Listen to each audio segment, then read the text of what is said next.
তোমরা কেমন আছো? আশা করি ভালো আছো। পবিত্র ম্যাথ হাবের পক্ষ থেকে তোমাদের সকলকে স্বাগত জানাইতেছি। আজকে আমরা গণিতের যে অংশটুকু করব আমি তোমাদের প্রথমেই দেখিয়ে দেই।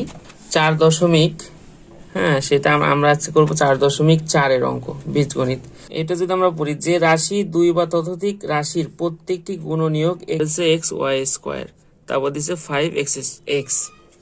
এখানে কয়েকটা রাশি, এগুলো অর্থাৎ প্রত্যেকটার মধ্যে যেটা থাকবে, এটা ইংরেজি নাম মনে রাখবে এমসিকিউ এর জন্য। তৃতীয় রাশি দেখি, তৃতীয় রাশি কি দিছে, যে এ গুণন এ গুণন এ গুণন এ, ঠিক আছে, সর্বোচ্চ সংখ্যা, তাহলে এ কিউব।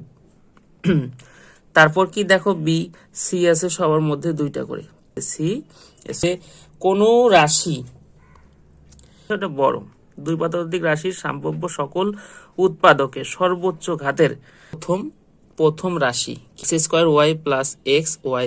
তৃতীয় রাশি যদি আমরা দেখি করি, প্রথম রাশির মধ্যে এটা কমন না উৎপাদক হিসেবে, অর্থাৎ যেটা ভাগ দেওয়া যায়, আর হচ্ছে লসাগু, ঠিক আছে, কমন সহ বাকি সব উপাদান।